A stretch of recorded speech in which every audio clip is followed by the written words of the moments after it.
সম্মানিত ভিউয়ার্স, আসসালামু আলাইকুম। আমি খান কম্পিউটার জোন থেকে আপনাদের জন্য নিয়ে আসলাম external DVD writer. External DVD writer কেন ইউজ করতে হয়?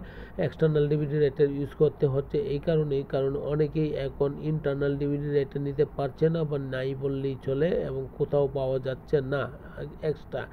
অতএব খান কম্পিউটার জোন থেকে আপনি ইচ্ছা করলে ডিভিডি রাইটারের জন্য আপনি ডিভিডি রাইটার ব্যবহার করতে পারেন। আর এই ডিভিডি রাইটারের ক্ষেত্রে বর্তমান মার্কেট সমাজে 2-3টি ভেরিয়েন্টের আছে, যেমন ট্রান্সেন্ড, তারপরে আপনার স্যামসাং, এলজি, আসুস বা আদার্স কিছু ব্র্যান্ডের আছে। অনেকেই আবার অনেক ধরনের ডিভিডি রাইটার নিয়ে আসছে, কেউ খোলা ডিভিডি রাইটার নিয়ে আসছে, কেউ ভালো মানের ডিভিডি রাইটার নিয়ে আসছে। অতএব খান কম্পিউটার জোন থেকে আপনি যদি পারচেজ কোনো কিছু পাড়ায় নিতে চান, দেন সেক্ষেত্রে আমি মনে করি আপনাকে অবশ্যই ট্রান্সেন্ড ডিভিডি রাইটার ব্যবহার করতে পারেন। ট্রান্সেন্ড ডিভিডি রাইটার দ্বারা আপনি সকল কাজ সহজ হয়ে যাচ্ছে এবং সহজ হয়ে যাবে। সুতরাং খান কম্পিউটার জোন থেকে যদি আপনি আপনার প্রয়োজনীয় ডিভাইসটি পারচেজ করেন, তাহলে পাচ্ছেন বেনিফিট, পাচ্ছেন number 1 category app external DVD writer পাচ্ছেন হোলসেল প্রাইসে। নাম্বার 1 ক্যাটাগরি হচ্ছে হোলসেল প্রাইসে, নাম্বার 2 হচ্ছে অথেন্টিক প্রোডাক্ট, নাম্বার 3 হচ্ছে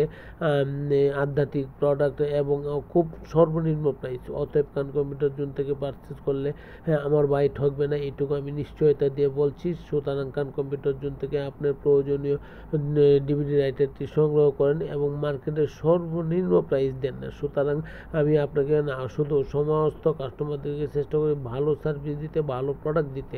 অতএব খান কম্পিউটার জোন যদি আপনাকে ভালো প্রোডাক্ট দিয়ে থাকে বা ভালো পরামর্শ দিয়ে থাকে, আসবেন, দেখবেন, ভালো লাগলো অবশ্যই নেবেন। ভালো থাকবেন, দোয়া চাই। আসসালামু আলাইকুম।